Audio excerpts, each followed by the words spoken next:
तो मेरे प्रिय देशवासियों, मोहम्मद गौरी को भारत में किसने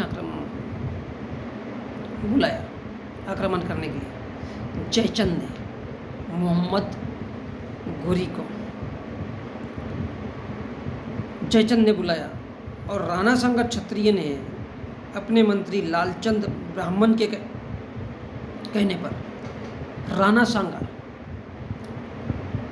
भारत में बहुत तारीफ की जाती है कि ब्राह्मण ये है वो है, लेकिन ब्राह्मणों को कभी भी इससे मतलब नहीं रहा। ब्राह्मणों को दौलत से मतलब रहा। जब भी किसी को ऐसा लगा कि ब्राह्मण के सामने कोई ऊंचा हो रहा है, तो ब्राह्मण ने तब नहीं देखा कि ये मुसलमान है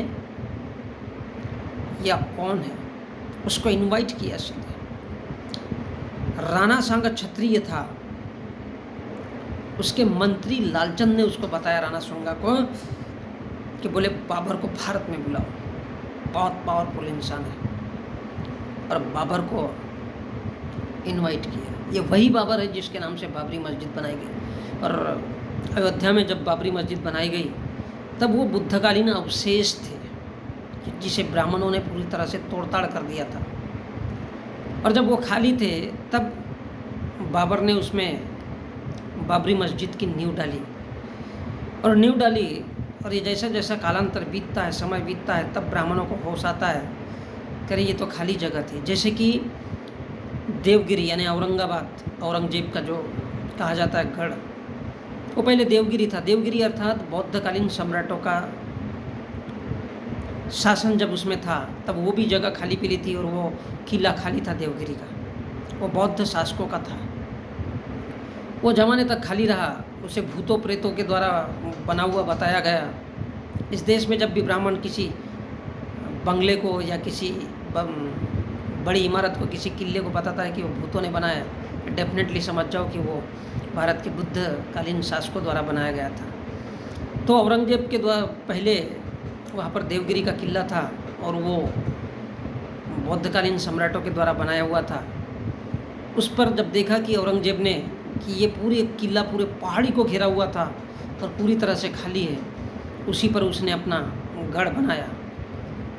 क्योंकि तब किसी भी प्रकार से कोई हिंदू शासक का उसमें आधिपत्य नहीं था, क्योंकि भारत में बने हुए बौद्धकालीन स्तूपों, मठों, मंदिरों या फिर किलों को उन लोगों ने खुला छोड़ दिया था कि बोले ये बौद्धकालीन है, और लोग अगर इसमें आना जाना करेंगे, उस पर प्रतिबंध लगा दिए थे।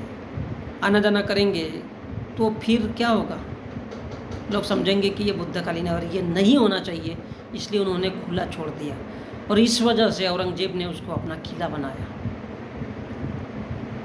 औरंगाबाद में दौलताबाद करके एक जगह है, उसमें कभी उसको देखिए, वो देवगिरी का किला था एक्चुअली।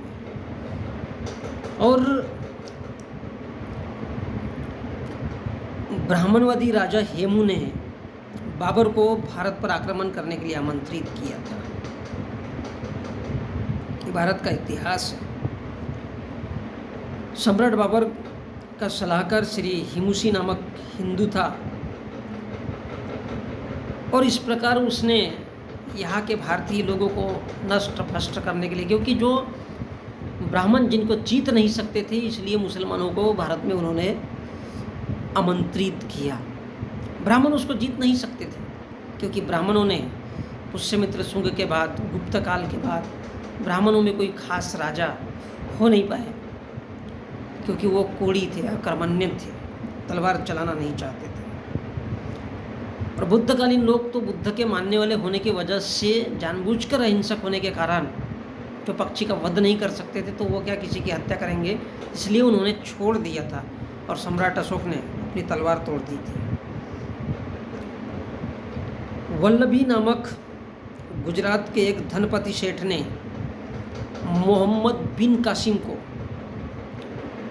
वल्लभी नाम के गुजरात के एक नगर सेठ ने, जो बिजनेसमैन ने, मोहम्मद बिन कासिम को भारत पर आक्रमण करने के लिए बुलाया।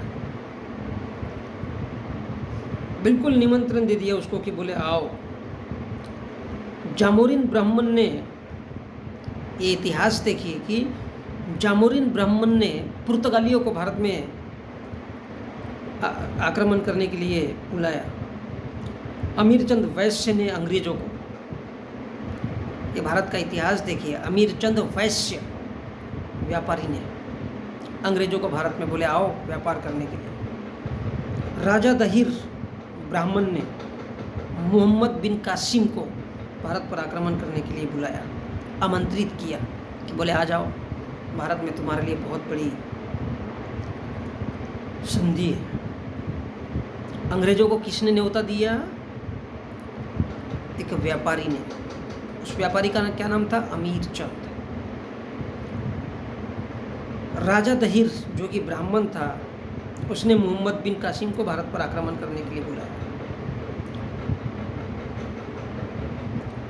यहाँ तक कि वीटी राजशेखर लिखते हैं कि ब्राह्मणवादियों ने हिटलर को भी भारत में आमंत्रित किया था कि बोले आओ भारत पे आक्रमण करो। हिटलर अगर भारत आता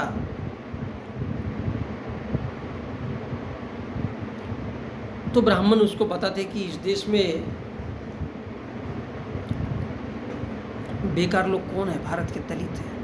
ऑलरेडी उनकी महिलाओं को नंगी रखा जाता था, उनको वस्त्र पहनने का अधिकार नहीं था।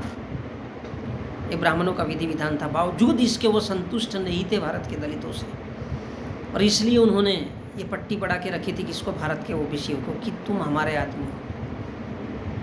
उनको शूद्र बना के रखा हुआ था। उनसे सूखे अनाज, दान, दक्षिणा ये सब लिया जाता था, लेकिन उनको भी घटिया ही समझा जाता था। किसको? भारत के ओबीसीओं को। तो ये था भारत का ब्राह्मण। और इस प्रकार भारत पर हमला करने की ब्राह्मणों ने दावत दी, वैश्यों ने दावत दी। और ये कोई अलग बात नहीं है कि लास्ट में मोतीलाल ने भी भारत में ईस्ट इंडिया कंपनी को सहयोग किया। लेकिन विडंबना इस बात की है कि भारत में जब भी देखते हैं तो पूरे के पूरे भारतवासियों की नफरत सिर्फ इस देश के दलितों से होती है।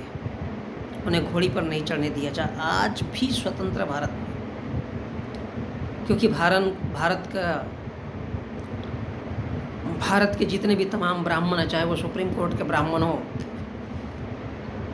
या फिर साधु संत के रूप में बने हुए ब्राह्मण हो, वो ये चाहते हैं कि उनका रेजियल सिस्टम हमेशा के लिए कायम रहे। बावजूद इसके कि भारत में भारत का संविधान काम करता है, उनके लिए कोई वैल्यू नहीं है।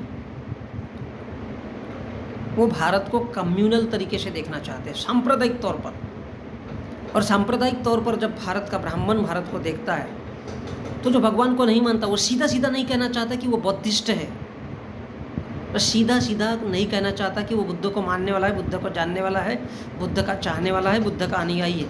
वो उसको नास्तिक कहता है। जो भगवान को नहीं मानते, जो भगवान को नहीं मानते वो किसको मानेंगे? वो तो बुद्ध के मानने वाले हैं, क्योंकि बुद्ध ने किसी भगवान का अस्तित्व स्वीकार नहीं किया। तो ये भारत का इतिहास है कि किस तरह से भारत में मुस्लिमों को, अंग्रेज़ों को, पुर्तगालियों को इनवाइट किया गया। वो और कोई नहीं, ब्राह्मण, बनिया और ठाकुर ही थे।